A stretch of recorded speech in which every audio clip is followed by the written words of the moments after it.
Di masa reses, DPR bahas revisi Undang-Undang MK. Ini menimbulkan kesan DPR diam-diam membahas undang-undang. Kita akan ulas bersama Wakil Ketua Balik DPR, Ahmad Baidowi, dan pakar hukum tata negara, Bayu Dwi Anggono. Selamat malam, Mas Owi, Mas Bayu.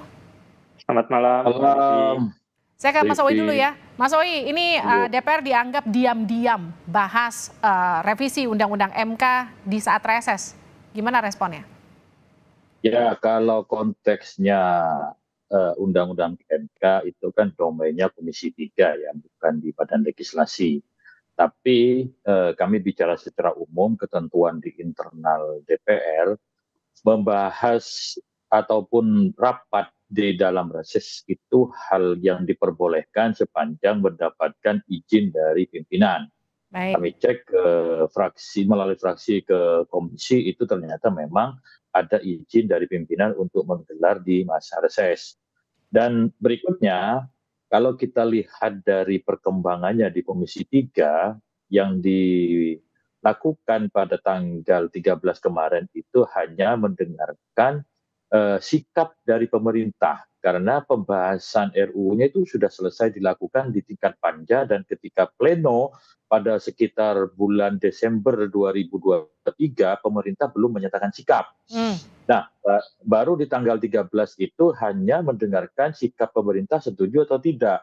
Ternyata pemerintah setuju terhadap rumusan yang dibikin atau yang disusun oleh panja RUU MK di Komisi 3. Baik. Tapi yang jadi pertanyaan kan Mas Owi, kenapa kemudian urgensinya harus dibahas di tengah reses?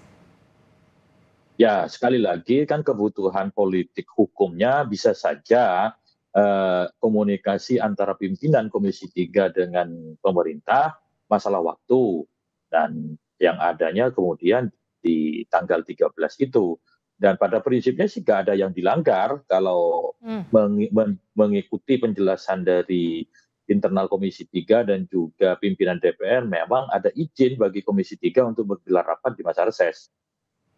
Mas Owi, kemarin ketika KPU ingin merevisi PKPU kan terkendala karena reses DPR. Tapi kemudian sekarang di tengah reses DPR justru melakukan rapat yang dikatakan publik secara diam-diam. Kriteria urgensi untuk memprioritaskan sesuatu itu bisa dilakukan di tengah masa reses atau tidak itu apa sih Mas Owi? Itu kan semua situasional kondisi politik. Ketika dulu Komisi 2, saya nggak tahu persis ya alasannya, tapi kira-kira menduga waktu mau merevisi PKPU itu kan kalau tidak salah sebelum pemilu, ketika anggota DPR lagi fokus persiapan menghadapi pemilu 2024 yang lalu. Namun sekali lagi kasuistik di masing-masing komisi itu berbeda-beda, dan kalau kami pengalaman di Badan Legislasi itu, selama mendapatkan izin dari pimpinan dan urgen, ya kita tidak ada masalah rapat di masa reses. Nah, di komisi-komisi yang lain, kami tidak tahu situasinya seperti apa. Pastinya mereka berkomunikasi langsung dengan pimpinannya masing-masing, artinya pimpinan yang membawahi AKD itu tersendiri. Oke, saya ke Mas Bayu. Mas Bayu, adakah implikasi hukum dari undang-undang yang dibahas di tengah masa reses, Mas Bayu? Iya, bicara pembentukan undang-undang memang DPR memegang kekuasaan itu ya dengan persetujuan bersama Presiden. Namun kekuasaan kewenangan itu bukannya tanpa batas. Dia dilaksanakan dengan sejumlah persyaratan-persyaratan yang kita sebut ada dua, yaitu persyaratan pembentukan secara formil dan persyaratan pembentukan secara material atau substansi. Mahkamah Konstitusi dalam berbagai putusannya dalam hak uji formil sudah mensyaratkan bahwa kewajiban DPR untuk memastikan pembentukan itu dilakukan sesuai dengan tata tertib ya, prosedur pembentukan yang diatur bukan hanya di tata tertib DPR, mulai dari Undang-Undang Dasar, Undang-Undang Nomor 12 Tahun 2011 tentang pembentukan peraturan perundang-undangan yang diubah terakhir di tahun 2022, Undang-Undang MD 3 ya, MPR, DPR, DPD ya, termasuk juga tata tertib. Nah, kalau kita lihat proses pembentukan yang sekarang terjadi di RUU perubahan keempat Mahkamah Konstitusi ini, justru ketika dilakukan di masa reses itu bertentangan langsung dengan Undang-Undang Dasar, dengan Undang-Undang Pembentukan Peraturan Perundang-undangan, termasuk di Undang-Undang MD 3 sendiri. Kenapa? Karena jelas di dalam Undang-Undang Dasar pasal 20 ayat 2, ayat 3, pasal 22 juga tentang Perpu ya, ketika membahas Perpu, kemudian di pasal 51 Undang-Undang Pembentukan Peraturan Perundang-undangan, di pasal 99 Undang-Undang MD 3, dilakukan pembahasan RUU itu adalah pada masa sidang, bukan pada masa reses. Oke. Nah, sehingga kemudian tata tertib tidak bisa itu kemudian melampaui ketentuan Undang-Undang Dasar, Undang-Undang P3, Undang-Undang MD3. Implikasinya apa? Ini akan timbul persoalan hukum di kemudian hari, yaitu melalui hak uji formil ke Mahkamah Konstitusi. Karena itu kita seringkali mengatakan, DPR, Anda benar punya kewenangan, kekuasaan untuk undang-undang, tapi lakukan sesuai dengan prosedur pembentukan yang sudah disyaratkan, dan itu berkali-kali sesungguhnya proses di MK itu menunjukkan tentang pentingnya kepatuhan pada prosedur tersebut, Mbak Livi. Baik, gimana tuh Mas Sawi? Ya, terima kasih Mas Bayu selalu mengingatkan, dan memang itulah tugas dari teman-teman di luar parlemen. Namun kami yakini bahwa apa yang kami lakukan secara prosedural itu tidak ada yang dilanggar. Kalau kemudian produk hukumnya dianggap cacat prosedural, itu kan sudah ada ruangnya, yakni kalau undang-undang judicial review ke Mahkamah Konstitusi. Namun sekali lagi, ini menunjukkan bahwa meskipun kami dalam situasi yang banyak beban tugasnya, target pencapaian produk legislasi di setiap komisi tentu akan diselesaikan sesuai dengan target yang sudah ditentukan di setiap masing-masing AKD. Gitu. Mas Bayu, kalau pola seperti ini kemudian kerap katakanlah dinormalisasi oleh DPR, impact-nya ke depan akan seperti apa? Ya, saya mulai dulu dari sebenarnya membahas RUU itu kenapa harus tertib prosedur ya, tadi di masa sidang bukan di masa reses.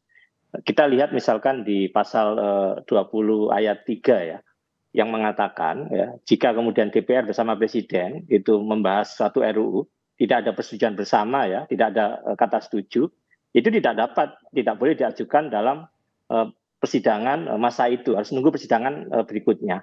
Perpu sekalipun, ya dalam hal ikhwal kegentingan memaksa Presiden berhak menetapkan perpu, pembahasan itu jelas di pasal 22 ayat 2 Undang-Undang Dasar, mendapat persetujuan oleh DPR dibahas dalam persidangan berikutnya. Sekali lagi kata persidangan.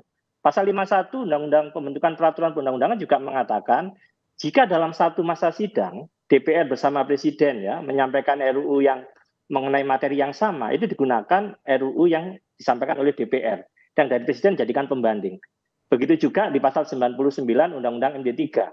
Pembahasan rancangan undang-undang paling lama 3 kali masa sidang dan dapat kemudian diperpanjang dengan persetujuan dari rapat paripurna. Semua mengatakan masa sidang. Ini menjadi penting untuk kemudian kita katakan perpu saja yang sangat urgent ketika untuk mendapat persetujuan itu harus menunggu masa sidang. Nah, jadi sekali lagi bagi saya hal-hal semacam ini penting. Kita menghormatilah kuasa DPR dalam membentuk undang-undang, tapi berikan edukasi karena selama ini kan seringkali kalau kita nunggu di ujung silakan uji formil di Mahkamah Konstitusi, ya saya pikir kan MK selalu menegaskan agar sekali lagi ketentuan yang sudah jelas semacam itu diikuti, tidak perlu kemudian kita nanti harus menunggu publik kemudian Anda silakan kepada Mahkamah Konstitusi karena ada ruang DPR sesungguhnya di sana untuk kemudian menaati ketentuan itu, Mbak Livi. Nah, kalau ada katakanlah dugaan dari apa yang dilakukan ini kemudian dianggap syarat kepentingan politis untuk kemudian menguntungkan DPR dan juga pemerintah, kalau Mas Bayu melihatnya seperti apa? Iya, kan selain ini dilakukan di masa reses ya, yang kedua memang pembahasan tingkat pertama persetujuan kemarin itu kan dilakukan secara tertutup ya, artinya ini sangat anomali sekali. Kalau bicara sidang-sidang DPR itu kan pada dasarnya terbuka semua, kecuali rapat tertentu yang dinyatakan tertutup. Nah, hal-hal semacam ini kan tentu akan muncul dugaan-dugaan yang tentu itu tidak baik bagi kemudian suatu legislasi yang dihasilkan oleh DPR. Yang ketiga juga bicara partisipasi publik yang bermakna. Tidak hanya partisipasi yang formal, tapi yang bermakna.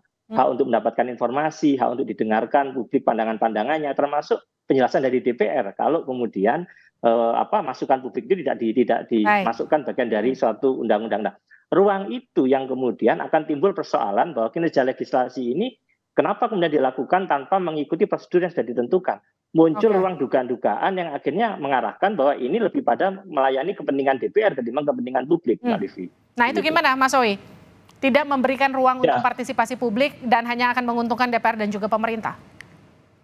Perlu kami tegaskan sekali lagi bahwa di rapat tanggal 13 itu hanya mendengarkan sikap dari pemerintah setuju atau tidak terhadap hasil rumusan dari panja dalam merumuskan undang RUU MK yang sudah dilakukan pada akhir tahun 2023. Nah, kemarin kita cek rapatnya itu terbuka. Soal kemudian tidak ada yang tahu, ya karena memang tidak ada perhatian ke arah sana. Tapi kemudian kita lihat itu banyak di luar anggota Komisi 3 dan juga di luar menteri itu banyak juga yang hadir pada kesempatan itu. Dan sekali lagi perdebatan mengenai konten materi muatan terhadap RUU MK itu sudah dilakukan di rapat-rapat sebelumnya di tingkat panja. Dan kemarin yang belum dilakukan itu adalah persetujuan ataupun sikap pemerintah ketika mau di rapat plenonya di tahun 2023 itu, di akhir 2023 itu mau pleno tidak jadi karena menunggu sikap dari pemerintah. Kemudian baru tanggal 13 itulah kemudian pemerintah siap menyatakan sikapnya. Kemudian ternyata sikapnya pemerintah setuju terhadap rumusan yang sudah diputuskan di tingkat panja. Jadi kemarin itu hanya agendanya mendengarkan sikap resmi dari pemerintahnya seperti apa gitu. Jadi artinya sebenarnya ini sudah dibahas sejak Desember lalu terakhir dan ini hanya mendengarkan bagaimana respon dari pemerintah begitu ya Mas Owi ya? Ya begitu, memang kenyataannya seperti itu. Baik, Mas Owi, Mas Bayu, terima kasih sudah bergabung bersama kami di Sapa Indonesia Malam.